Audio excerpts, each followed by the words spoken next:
Hello, good morning dear students. Welcome to MBD pharmacy classes. आप सभी का MBD pharmacy classes पे बहुत बहुत स्वागत है। मैं प्रहलाद बोरा फिर से आपके लिए लेके आ रहा हूँ। एक सब्जेक्ट है अपना पीसीआई नॉर्म के अनुसार डीएसबीएम, जिसका मतलब है drug store and business management. तो डियर स्टूडेंट्स, पिछली क्लास में अपने इसका बेसिक स्टडी किया था कि ये drug store and business management PCI के किस ईआर के तहत है। तो पीसीआई ने अपना जो एजुकेशन रेगुलेशन एक्ट जो 91 है, उसमें जो इसका सिलेबस दिया, उसके दो पार्ट थे। पहला पार्ट था इसका कॉमर्स पार्ट और सेकंड पार्ट था इसका अकाउंटेंसी पार्ट। तो कॉमर्स पार्ट का जो बेसिक इंट्रोडक्शन पार्ट है, जिसके अंदर अपन बेसिकली जो चीज़ें स्टडी की, उसके अपने दो तीन टर्म पार्ट कर दिए। फर्स्ट पार्ट के अंदर अपने ये पढ़ा था कि बेसिक की टर्मिनोलॉजी क्या है कॉमर्स पार्ट की, वो कहाँ से उसका इनिशिएशन है। सबसे पहले अपने बात की थी बिजनेस की। बिजनेस एक इकोनॉमिक एक्टिविटी होती है। फिर अपने उसको कंपेयर किया था साइंस में, जो अपन बताते हैं ना इनिशियली बच्चों को, कि एक जो एटम है, एटम के अंदर एक न्यूक्लियस है और न्यूक्लियस के चारों तरफ इलेक्ट्रॉन क्या करते हैं, रिवॉल्व करते हैं। तो उससे कंपेयर करके अपने सारी चीज़ें स्टडी की। तो उसका उसमें अपने पास में आया कि भाई कॉमर्स इज लाइक एटम और ट्रेड उसका न्यूक्लियस है। और जैसे सारे इलेक्ट्रॉन जो है वो न्यूक्लियस के अराउंड चक्कर लगाते रहते हैं, उसी प्रकार से कुछ ऐसी एक्टिविटीज़ होती है जो ट्रेड के चारों तरफ चक्कर लगाती रहती है। तो ये सारा डिटेल में अपने पढ़ा। उनके कई अलग अलग डिफरेंट नेम्स थे, उनको स्टडी किया। फिर यूँ करते करते अपने थोड़ा बहुत बेसिक इकोनॉमिक्स का स्टडी किया। अपने अलग अलग तरह के जो आपके फंक्शंस मैनेजमेंट है, मैनेजमेंट फार्मास्यूटिकल मैनेजमेंट, उसके फंक्शंस, उसके लेवल, उनका हायरार्की, जो भी अपने डिस्कस किया। तो ये फर्स्ट उस इंट्रोडक्शन चैप्टर में अपने पढ़ा था। अब अपन आगे कंटिन्यू करेंगे। इसी बिजनेस के कुछ मोड हैं, जिसको अपन बोलते हैं टाइप्स ऑफ बिजनेस ऑर्गेनाइजेशन, या मोड ऑफ बिजनेस ऑर्गेनाइजेशन, या फॉर्म ऑफ बिजनेस ऑर्गेनाइजेशन। तो इसको समझने से पहले आपको तीन चीज़ें बेसिकली सीखनी पड़ेगी। सबसे पहले तो आपको ये पता होना चाहिए कि what do mean by business. Business का क्या मतलब है। तो एज ए जनरल लैंग्वेज अपन ये बोलेंगे, अगर कोई अपने सामने समवन स्टैंड कर रहा है कि वो अपने से चाहता है कि बिजनेस क्या है, तो अपन क्या बोलेंगे कि ऐसी कोई एक्टिविटी है जो आपको बिजी कर दे, वो बिजनेस हो गया। लेकिन ऐसे काम नहीं चलता, अपन को इसको वन बाय वन स्टेप से समझाना पड़ता है। तो सबसे पहले अपने इसके अंदर क्या बताया कि business is an economic activity. Business कैसी एक्टिविटी है, इकोनॉमिक एक्टिविटी है, जिसके अंदर क्या होता है, गुड्स का, सर्विस का लगातार क्या होता है, प्रोडक्शन होता रहता है। और जब वो प्रोडक्शन होता रहता है तो किसके लिए होता है, तो वो लोगों के लिए होता है, आम पब्लिक के लिए होता है। तो पब्लिक की जो नीड है, जो लोगों की जो नीड है, उसको सेटिस्फाई करने के लिए अपन क्या करते हैं, बिजनेस करते रहते हैं। अब बिजनेस का कुछ पार्ट ऐसा भी होगा जो खाली प्रोडक्शन से ही रिलेटेड होगा, जिसमें ओनली प्रोडक्शन प्रोसेसेस होगी, उसको अपन क्या बोलते हैं, इंडस्ट्री। और इसके अदर देन जो भी एक्टिविटी है बिजनेस की, वो चली जाती है कॉमर्स के अंदर। और कॉमर्स के अंदर चले जाते हैं आपके ट्रेड या उससे रिलेटेड एक्टिविटी। तो यहाँ पर अपन ये पढ़ेंगे कोई टाइप ऑफ जो फॉर्म ऑफ बिजनेस ऑर्गेनाइजेशन है, कि कितने प्रकार के बिजनेस ऑर्गेनाइजेशन होते हैं। तो पहले अपन को ये जानना पड़ेगा, तो मैंने बोला ना तीन डेफिनेशन आपको जाननी पड़ेगी। तो पहली डेफिनेशन आपकी होगी बिजनेस की, दूसरी डेफिनेशन होगी बिजनेस ऑर्गेनाइजेशन की, और तीसरी डेफिनेशन या जो टर्मिनोलॉजी होगी वो होगी आपके बिजनेस एक्टिविटीज़ की। तो अपन ये कहेंगे कि जो बिजनेस के अंदर जो डायरेक्ट और इनडायरेक्ट एक्टिविटीज़ है, जो बिजनेस को फोकस करती है, उनको अपन क्या बोलते हैं, बिजनेस एक्टिविटीज़। और इसके अलावा कि भाई बिजनेस जो आपका ऑर्गेनाइजेशन है, उसको कैसे डिफाइन करेंगे।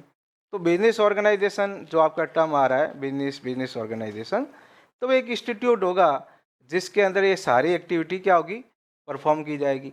और उस इंस्टीट्यूट या जो आपको बिजी कर रहा ऑर्गेनाइजेशन, उसका नाम क्या हो जाएगा, बिजनेस ऑर्गेनाइजेशन। तो ये अपन को बेसिकली इनिशियली समझना है। अब अपन आगे इसमें वन बाय वन चलते हैं कि बिजनेस ऑर्गेनाइजेशन को अपन कैसे क्लासीफाई कर सकते हैं। तो इसको क्लासीफाई जो करने का अपना वे है बिजनेस का, तो सबसे पहले आपको समझना है what do mean by business organisation. तो when a business is handle by person, मतलब अब क्या होगा कि जो आपका बिजनेस ऑर्गेनाइजेशन है, इसको आप मोटे तौर पे टू पार्ट में डिवाइड कर सकते हैं। टू पार्ट का मतलब कैसे, कि बिजनेस ऑर्गेनाइजेशन या तो कोई एक सिंगल पर्सन के पास होगा, या फिर ग्रुप ऑफ पर्सन के पास होगा। या तो एक सिंगल पर्सन होगा, या आपके ग्रुप ऑफ पर्सन्स, दो तरह के लोग रहेंगे। अगर सिंगल पर्सन है तो उसको अपन क्या बोलेंगे, सिंगल ऑनरशिप। उसका नाम क्या हो जाएगा, सिंगल ऑनरशिप, ये ऑनरशिप के आधार पर है, एकल स्वामित्व के आधार पर, एक ही उसका मालिक है तो सिंगल ऑनरशिप हो जाएगी। अगर ऑनरशिप जो है जॉइंट है, कंबाइंड है, तो उसको अपन क्या बोलेंगे, जॉइंट ऑनरशिप या कंबाइंड ऑनरशिप।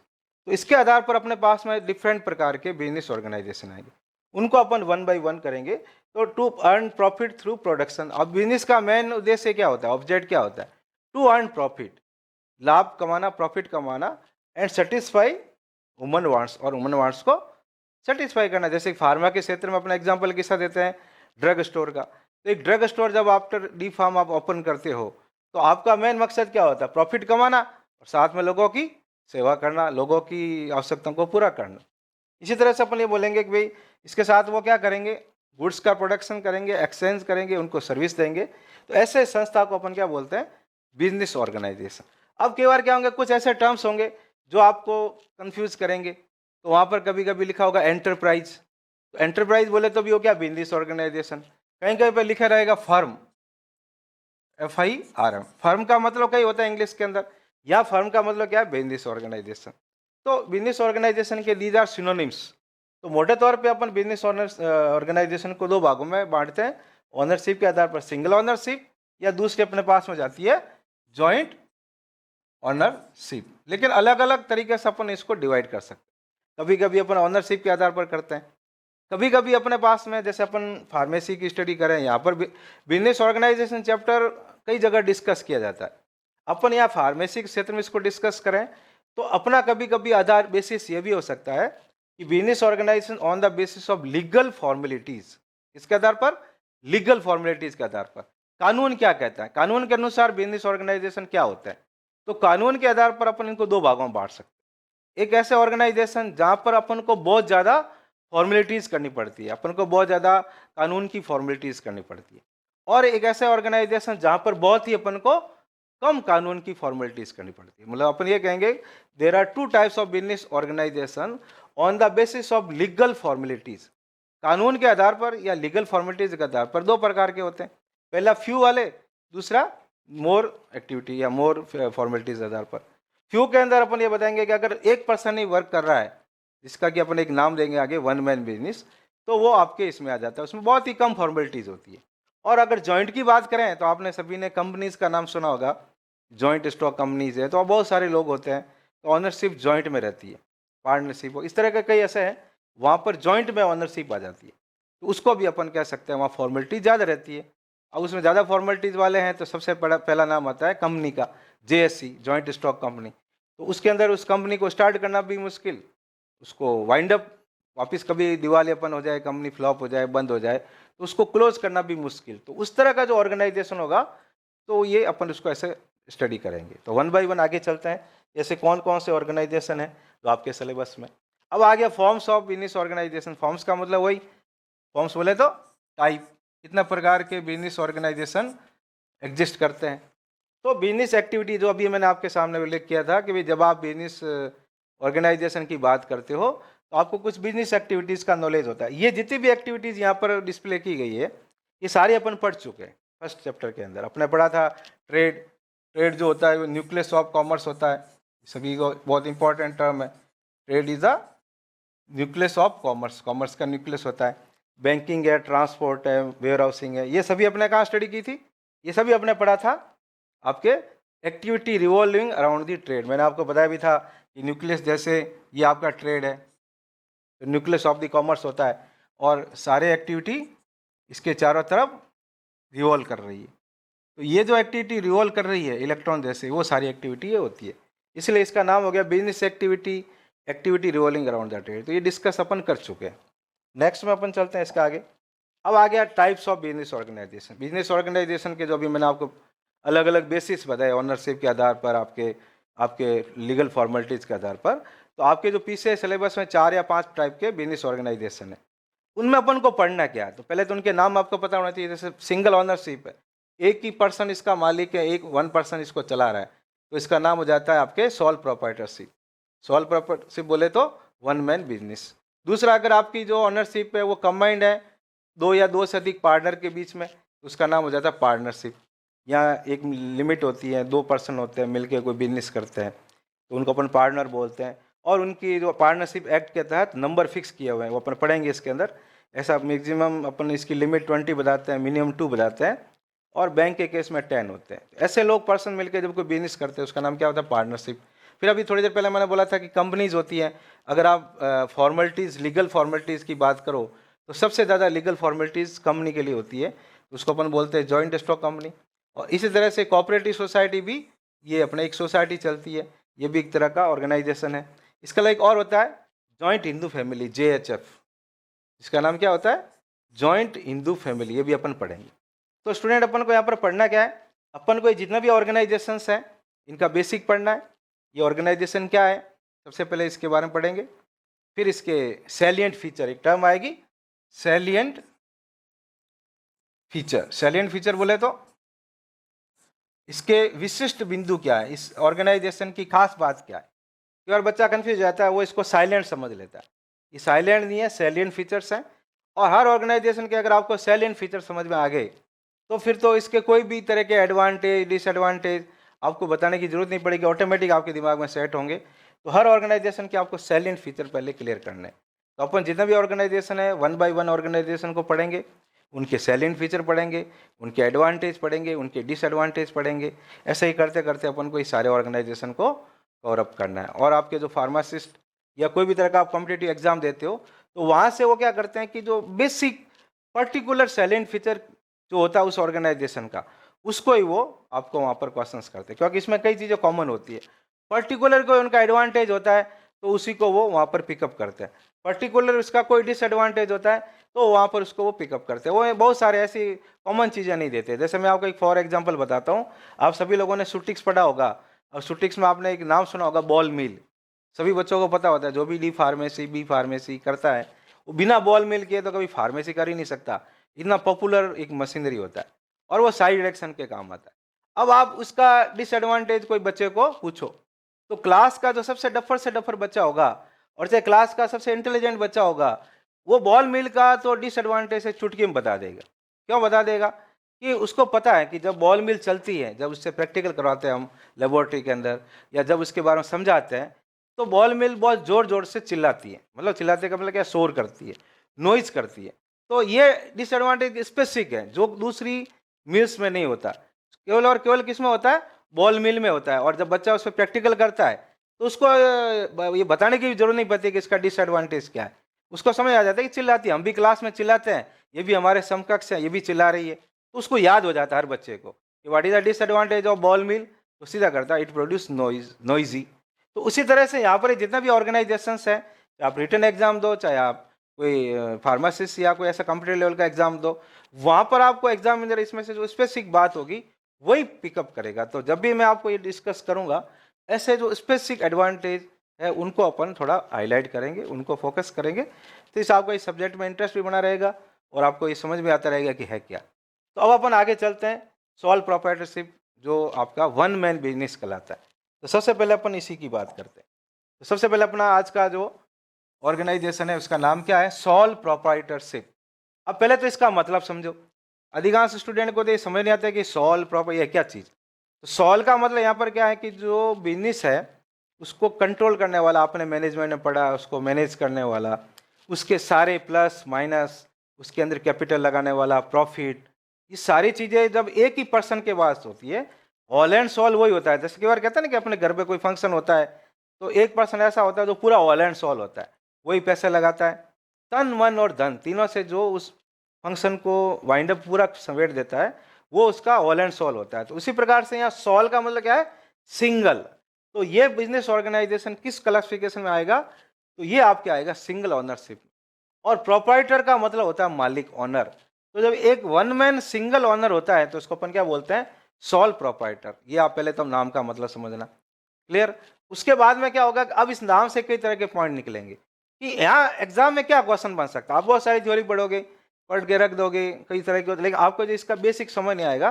तो मैं आपको अभी यहाँ पर बता रहा हूँ कि एक बार एग्जाम के अंदर इसका एक क्वेश्चन पूछा गया कि ऐसा कौन सा बिजनेस ऑर्गेनाइजेशन होता है जो 1 मैन बिजनेस होता है और उसके अंदर फ्यू लीगल रिक्वायरमेंट होती है, उसके बावजूद भी अपन उसके अंदर बहुत ज़्यादा अपन उस ऑर्गेनाइजेशन को जब रन कराते हैं, क्योंकि सिंगल ओनरशिप होगा तो जब भी आप उसको स्टार्ट करोगे तो आपको लॉ की फॉर्मेलिटी कम करनी पड़ेगी as compare to company. Company लगाओगे तो आपको कानून की कार्रवाई ज़्यादा करनी पड़ेगी। तो एक जनरल कंसेप्ट है कि जब भी आप वन मैन बिजनेस करते हो, जैसे आप छोटी सी दुकान लगा के बैठे हो ऐसे ही, तो उसके अंदर आपको कोई ज़्यादा कानून की कार्रवाई करने की जरूरत नहीं है, आप उसको कर सकते हो। लेकिन जो क्वेश्चन यहाँ पर अरेज हुआ फार्मासिस्ट में, वो ये होगा ऐसा कौन सा ऑर्गेनाइजेशन है जो सिंगल ऑनरशिप में आने के बावजूद भी उसके अंदर बहुत सारी कानूनी कार्रवाई करनी पड़ती है। तो इसका जो आंसर होगा वो ये होगा कि जनरल जो आपका retail pharmacy store, after D pharm करने के बाद में जो आप अपना दुकान लगाते हो रिटेल का, वो सिंगल में आता है, सॉल में आता है। इसके बावजूद भी वो फ्यूल में होते हुए भी उसके अंदर आपको लीगल फॉर्मेलिटी ज़्यादा करनी पड़ती है। आप सभी को पता है कि भाई उसके लिए लाइसेंस लेना पड़ता है, डी फार्म करना पड़ता है, ट्रेनिंग करना पड़ता है, कंसर्न काउंसिल से आपका लाइसेंस बनाना पड़ता है, बहुत सारी कानूनी कार्रवाई करनी पड़ती है। ये उसके अंदर एक्सेप्शन। अब अपन बात करते हैं कि सिंगल प्रोप्राइटरशिप है क्या। पहले इसके बारे में बेसिक पढ़ते हैं, फिर इसके सैलिएंट फीचर्स पढ़ते हैं। तो it is the simplest form, ये सबसे बड़ा सबसे सरल ऑर्गेनाइजेशन है, बहुत आसान है, ज़्यादा झंझट नहीं है, एक ही पर्सन है, उसी को सारा देखना है, वो सारी कैपिटल के लिए वही रिस्पॉन्सिबल है, जितना भी पैसा लगाएगा वो खुद लगाएगा। इसके अलावा रिटेल फार्मेसी इसके अंदर आपके आता है, जो आप डी फार्म करने के बाद लगाते हो तो आप पर वहाँ पर आप ही ओनर होते हो, कई बार आप भी फार्मासिस्ट होते हो। तो इस तरह का जो वन मैन बिजनेस है, वन मैन बिजनेस, एक पर्सन ही इसको हैंडल करता है, तो इसलिए नाम क्या होता है इसका, सोल प्रोप्राइटरशिप। तो आपको ये एक एंटरप्राइज है, फर्म है, सिंगल पर्सन की है, इसलिए इसका नाम सोल प्रोप्राइटरशिप। फिर आगे जो अभी मैंने बोला था कि सैलिएंट फीचर्स, आपके जो भी ऑर्गेनाइजेशंस होंगे उनके कुछ सैलिएंट फीचर्स होंगे, इस पर विशिष्ट बिंदु होंगे। तो उस विशिष्ट बिंदु के अंदर अगर आपको रिटन एग्जाम दे रहे हो तो आपको कुछ मैं पॉइंट बता देता हूँ, उससे आपको ये सारे सैलिएंट फीचर्स को आपको लेके जाना है। तो सबसे पहले तो आपको ये बताना है कि इसकी ऑनरशिप क्या है, इसमें कितने पर्सनस है, नंबर ऑफ पर्सनस कितने हैं। अगर मैं इसकी कंपेरिजन पार्टनरशिप से करूं तो पार्टनरशिप के अंदर कम से कम 2 लोगों की जरूरत होती है। कितने लोगों की, कम से कम 2 लोगों के बगैर पार्टनरशिप नहीं हो सकती, एक अकेला पार्टनरशिप नहीं कर सकता। लेकिन यहाँ पर एक अकेला पर्सन इसका ऑनर हो सकता है, वन मैन है, तो उसके अंदर पूरी सारी उसकी जिम्मेवारी कैसे, कि उसी को अपना सारा देखना है। जैसे सोल प्रोप्राइटर है जो फुल अथॉरिटी, उसके पास फुल अथॉरिटी है, उसको मैनेजमेंट को बदलने का पूरा पावर है, जैसा उसका दिमाग है, जैसी उसकी एबिलिटी है, वो अपने बिजनेस के मैनेजमेंट को चेंज कर सकता है। उसके ऊपर कोई कंट्रोलिंग अथॉरिटी नहीं होती, उसके ऊपर कोई नहीं है कि आप ऐसे कैसे कर रहे हो, मेरा खुद का बिजनेस है, मैं मेरी मर्जी वैसा करूं। तो वन मैन बिजनेस। दूसरी बात होगी ऑनरशिप जो पर्सन की होती है वो वन पर्सन के साथ होती है। Ownership lie with only one person, there is no partnership और एसोसिएशन। यहाँ पर कोई भी तरह की पार्टनरशिप नहीं होती। मतलब पार्टनरशिप क्यों नहीं होती, क्योंकि पार्टनरशिप के अंदर कम से कम 2 लोगों की जरूरत होती है, तो पार्टनरशिप का तो यहाँ सवाल ही नहीं उठता। फिर नेक्स्ट बात करें, इसके अंदर जो मैंने आपको पहले ही बताया, नो लीगल फॉर्मेलिटीज। अभी आपको थोड़ी देर पहले मैंने बताया कि बिजनेस ऑर्गेनाइजेशन को अपन 2 भागों में बांट देते हैं। एक वो होते हैं जिसके अंदर बहुत ही कम, नो और फ्यू लीगल फॉर्मेलिटीज होती है, एक होती है जिसमें बहुत ही कम लीगल फॉर्मेलिटीज होती है, और एक होती है जिसमें मोर, ज़्यादा लीगल फॉर्मेलिटीज होती है। ज़्यादा लीगल फॉर्मेलिटीज वाले कंपनीज होते हैं और कम फॉर्मेलिटीज वाले ऐसे वन मैन बिजनेस होते हैं। तो no legal formalities are required to start the business. मतलब स्टार्ट का मतलब क्या है, बिजनेस को रन करना, ओपन करना। और टू बिजनेस को अभी फेल हो गया तो उसको वाइंड अप बोलते हैं। क्या बोलते हैं, वाइंड अप। एक्सेप्ट, अब यहाँ पर देखो जो मैंने आपको बोला कि इसका एक अपवाद है, except in certain business where legal formalities are required to be fulfilled, जहाँ पर आपको लीगल फॉर्मेलिटीज करनी पड़ती है। उसका एग्जांपल मैंने आपको थोड़ी देर पहले बताया। और example medical store, medical store जब आप लगाते हो तो वो इसी कैटेगरी में आ रहा है, लेकिन यहाँ पर ज़्यादा लीगल फॉर्मेलिटीज होती है। तो ये बहुत इंपॉर्टेंट क्वेश्चन कई बार फार्मासिस्ट एग्जाम में, कई बार जीपेट एग्जाम में, कम्पिटेटिव एग्जाम में ये पूछा हुआ है कि मेडिकल स्टोर को रन करने का जब अपन करते हैं तो कितनी तरह की फॉर्मेलिटीज आती है, तो ये आप ध्यान रखना। The proprietor has to arrange the necessary capital. अब यहाँ पर क्या है कि एक अकेला आदमी है तो उसी को सब देखना है। जैसे हमारे घर के अंदर एक ही मुखिया है और सभी उसके अंदर, पुराने ज़माने होता था एक जना कमाता था, सभी उसके ऊपर डिपेंड रहते थे। तो यहाँ पर भी एक ही पर्सन है, उसको कैपिटल का अरेंजमेंट करना है, क्योंकि बिजनेस को चलाने के लिए क्या चाहिए, कैपिटल चाहिए। तो ये सारा चीज़ आपको इसके सैलिएंट फीचर में बताना है। नेक्स्ट में आ जाएगा प्रॉफिट। अब मान लो बिजनेस में कोई नफा नुकसान होता है, क्योंकि आपको ये पहले ही बताया गया कि बिजनेस क्यों किया जाता है, तो बिजनेस किया जाता है प्रॉफिट अर्न करने के हिसाब से। बिजनेस में प्रॉफिट अर्न किया जाता है, मेन उसका ऑब्जेक्टिव यही होता है, प्रॉफिट अर्न करना। तो प्रॉफिट अर्न करेगा वो तो उसका अरेंजमेंट भी उसी को करना, उसी से सिमिलर। और इसके साथ में प्रॉफिट का जो अपोजिट थिंग्स होता है बिजनेस में, जिसे लोग डरते हैं, वो था लॉस। तो लॉस भी उसी को वोक करना है। बिजनेस में अगर घाटा लग गया, कोई नुकसान हो गया, तो भी इसी के ऊपर है। फिर सबसे इंपॉर्टेंट चीज़ आती है लाइबिलिटी। अब यहाँ पर ये बहुत कम लोगों को पता होता है कि लाइबिलिटी क्या चीज़ होती है, और ये लिखा आता है लिमिटेड, अनलिमिटेड, यहाँ पर उनको क्लियर नहीं होता। तो लाइबिलिटी का आप मतलब ये समझोगे सिंपल आसान भाषा में, लाइबिलिटी का मतलब यूँ तो होता है उत्तरदायित्व, ऑब्लिगेशंस। बिजनेस के केस में लाइबिलिटी का मतलब क्या होता है, आपके ऊपर कर्जा। आपने बिजनेस को रन करने के लिए जो बैंक से लोन ले रखा है, जो लोगों से, कई लोगों से पैसे उधार ले रखे हैं, कि फाइनेंशियल इंस्टीट्यूट होते हैं वहाँ से आपने पैसा ले रखा है, तो उसको अपन क्या बोलते हैं, लाइबिलिटी। और अब आप ये समझ सकते हो कि एक ही पर्सन है, उसी को सारा एक कुछ हैंडल करना है, उसी को प्रॉफिट देखना है, उसी को लॉस देखना, उसी को कैपिटल का अरेंजमेंट करना है।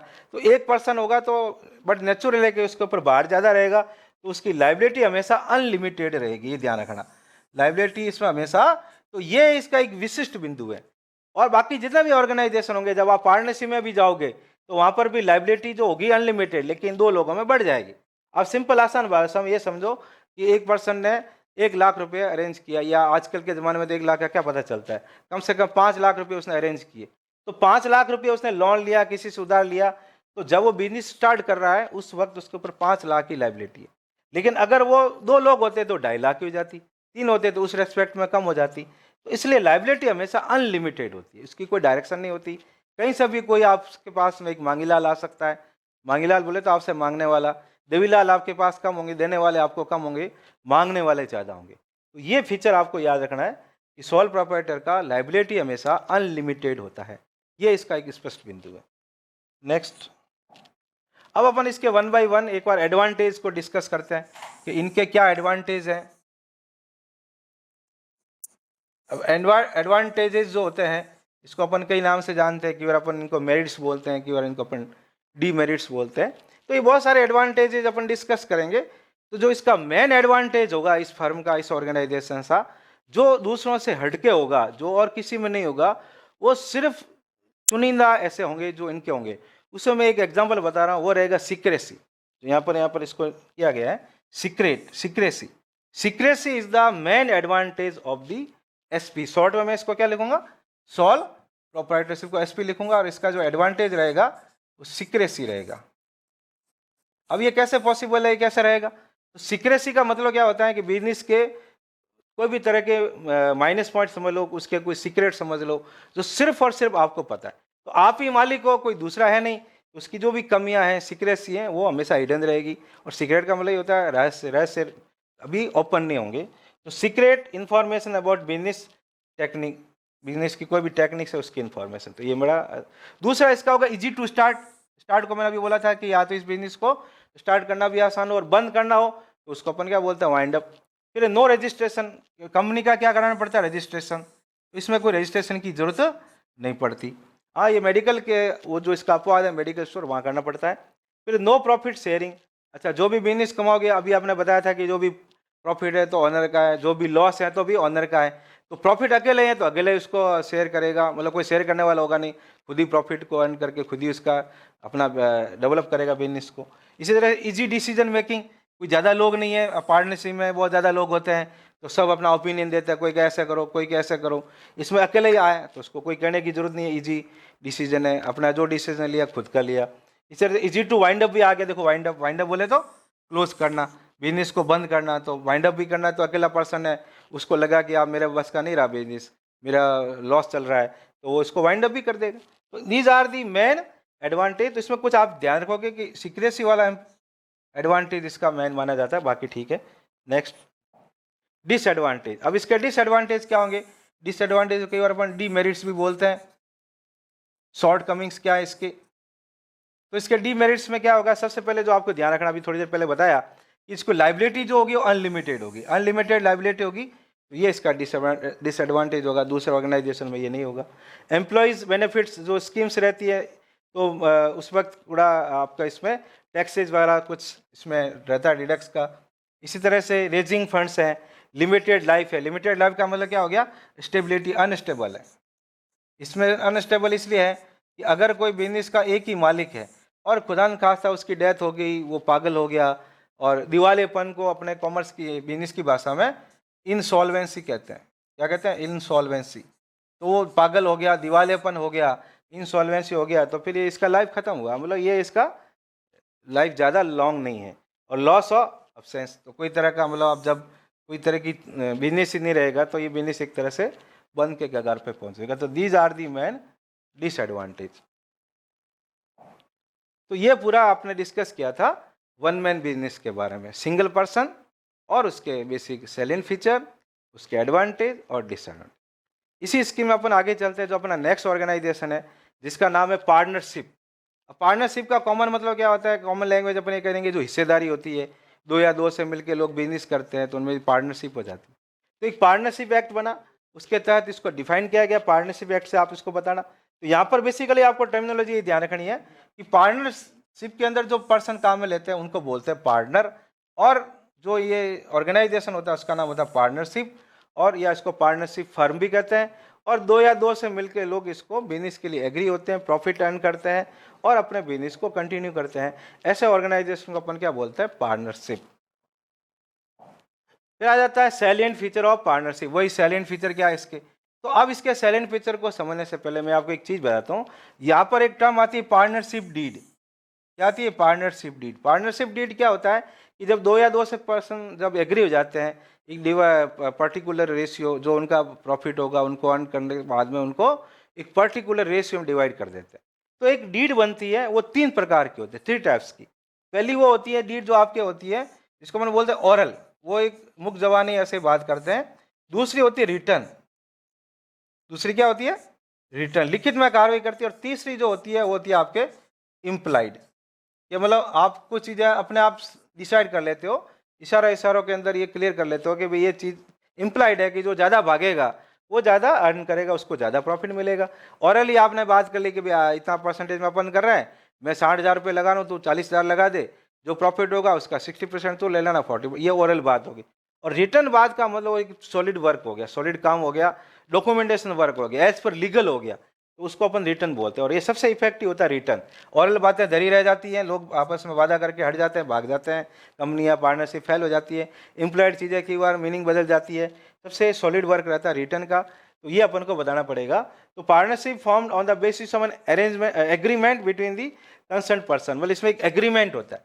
ये एग्रीमेंट वर्ड जो है ना, और ये एग्रीमेंट में भी मैंने बोला तीन प्रकार का हो सकता है, रिटर्न हो सकता है, एम्प्लॉयड हो सकता है, और ये दीवार में आपके डॉक्यूमेंट होता है एग्रीमेंट, जिसको पार्टनरशिप डीड कहते हैं। तो ये भी बहुत एक अच्छा क्वेश्चन पूछते हैं एग्जाम के अंदर, फार्मासिस्ट के अंदर, कि पार्टनरशिप डीड क्या है? तो it a legally authenticated document of partnership.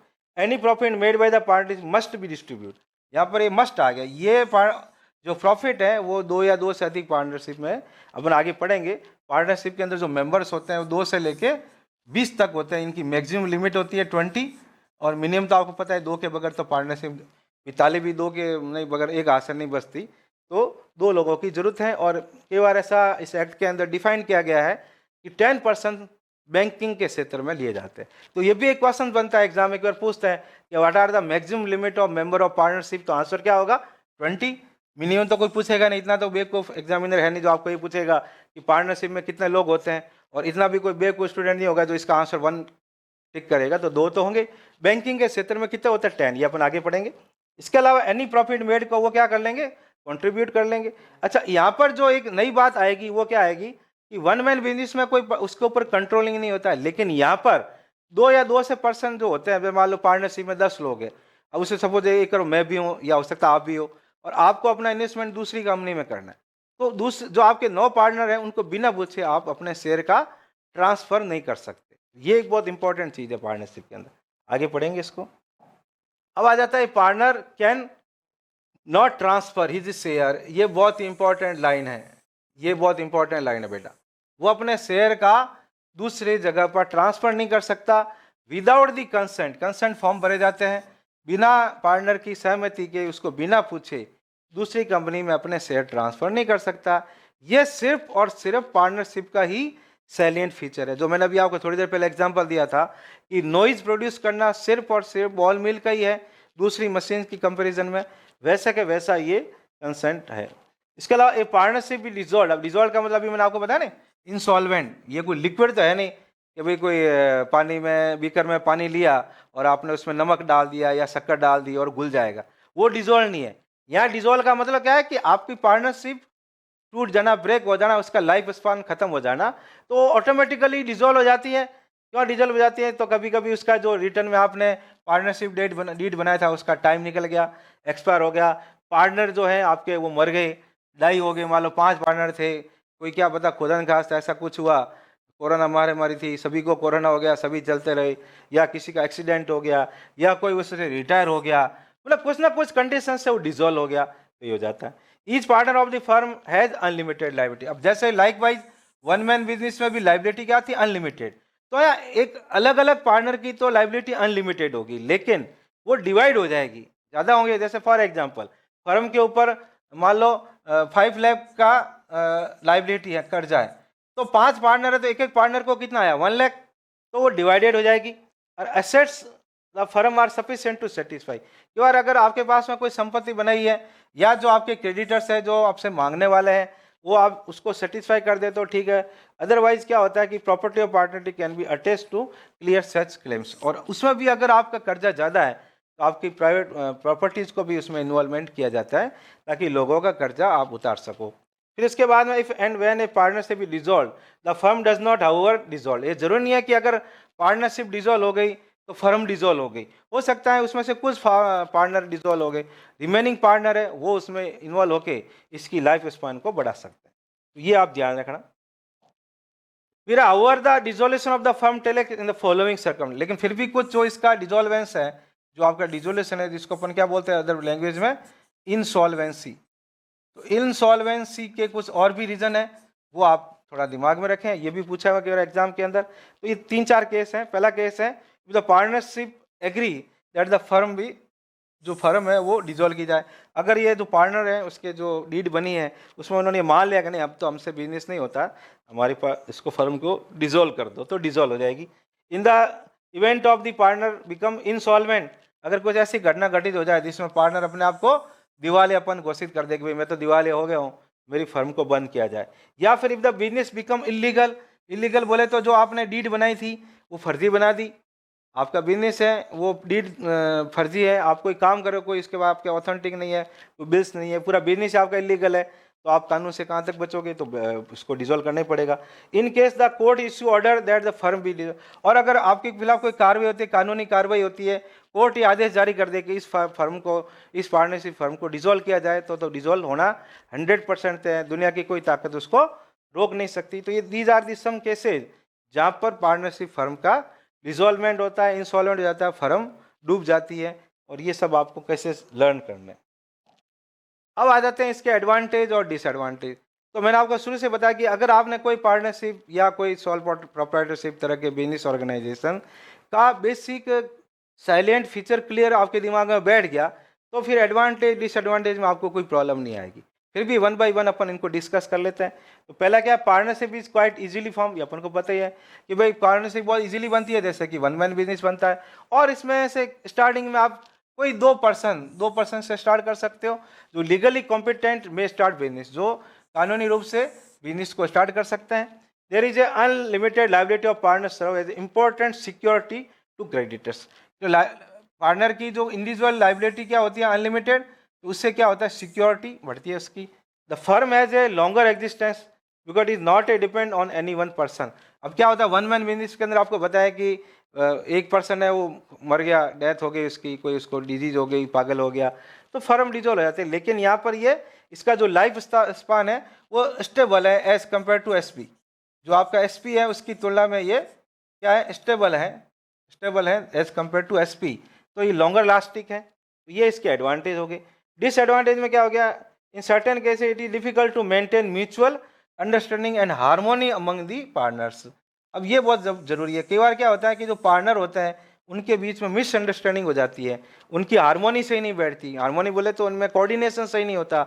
Management का जो फंक्शन है कोऑर्डिनेशन, तो उन्हें कोऑर्डिनेशन सही नहीं होता है, तो फिर आपस में क्लैश होते रहते हैं और पार्टनरशिप डिसॉल्व हो जाती है।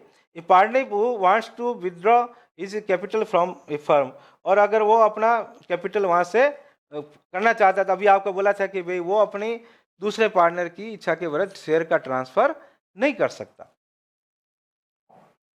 फिर अब एक इंपॉर्टेंट क्वेश्चन यहाँ पर अराइज होता है कि भाई पार्टनरशिप के बारे में आपने पढ़ लिया, टाइप उसके सेलिंग फीचर पढ़ लिया, एडवांटेज पढ़ लिए, डिसएडवांटेज पढ़ लिए।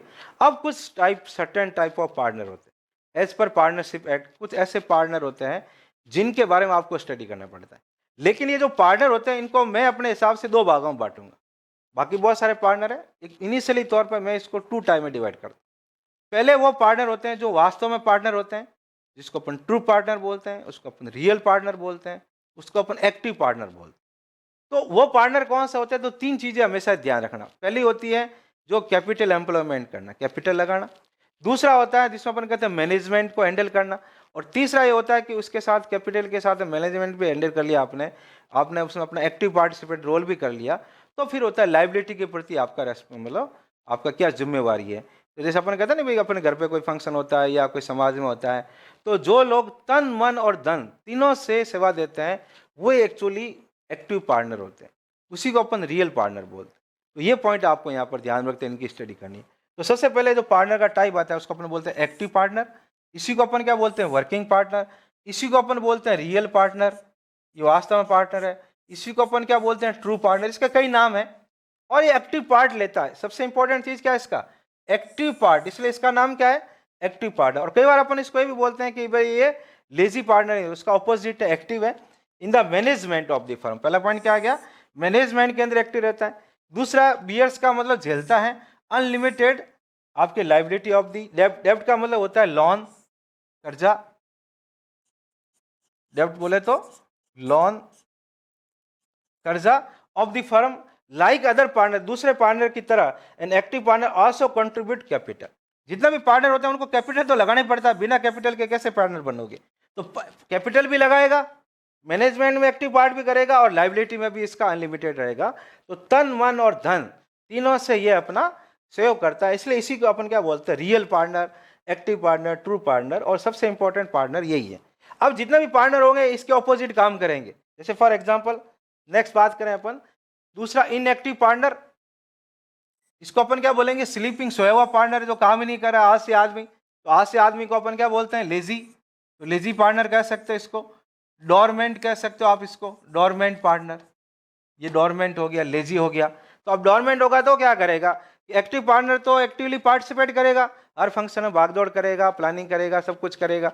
और इनएक्टिव जो होगा वो सोचेगा अब कौन भागदौड़ी करे, तो does not take any active part. ये आपको ध्यान रखना। तन मन धन से जो तन, अब आपके पास में धन नहीं है तो आपकी कोई गलती नहीं, लेकिन आपके पास तन है और मन है, तो आप तन से मन से तो कंट्रीब्यूट कर सकते हो।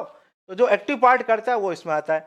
ये हाउएवर कंट्रीब्यूट कैपिटल। अब जैसे ये एक्टिव इनएक्टिव होगा तो ये सोचेगा कि यार मैं भागा दौड़ी तो नहीं कर रहा हूँ, कम से कम पैसे तो लगा दूँ। अब घर में मान लो कोई फंक्शन हो रहा है, आपसे बड़े 4 भाई है, आपकी शादी है, तो बड़ा भाई कोई पैसे लगाता है। अब कोई बड़ा भाई है उसके ज़्यादा सिंपल कोई प्राइवेट जॉब करता है, पैसे उसके पास है नहीं, तो वो ये सोचता है कि मैं कैपिटल नहीं लगा रहा हूँ तो मैं अपना भागा दौड़ी करूँ। ज़्यादा पैसे वाला सोचता है कि मेरे पास टाइम नहीं है तो मैं कैपिटल लगा दूँ। और इसी तरह से लाइबिलिटी ऑफ द डेब्ट्स, फिर इनकी क्या होगी? अनलिमिटेड। तो ये आप ध्यान रखना, लाइबिलिटी अनलिमिटेड होगी और ये एक्टिव पार्ट नहीं करेगा। अब आ जाता है एक नॉमिनल पार्टनर। नॉमिनल पार्टनर क्या करता है? जो कई बार अपना नाम उस फर्म में सेंड करता है और वो नाइदर इन्वेस्ट एनी कैपिटल और नॉर, कोई तरह का पैसा नहीं लगाता, वो सिर्फ नाम देता है और कोई तरह का शेयर प्रॉफिट में क्लेम नहीं करता। He does not take any part in the management, और वो मैनेजमेंट में पार्ट भी नहीं लेता, वो अपना नाम चाहता भी नहीं है, लेकिन उसकी लाइबिलिटी अनलिमिटेड होती है। लाइबिलिटी अनलिमिटेड का मतलब क्या है? कि जब उसने अपनी फर्म में अपना नाम दे दिया है तो फर्म के ऊपर कोई तरह का कर्जा है, कोई तरह का कोई उसके ऊपर ड्यू बोल रहा है, तो उसको क्लियर करने की कोशिश करता है, उसको अपन बोलते हैं नॉमिनल पार्टनर। फिर कुछ और पार्टनर है नेक्स्ट कड़ी में,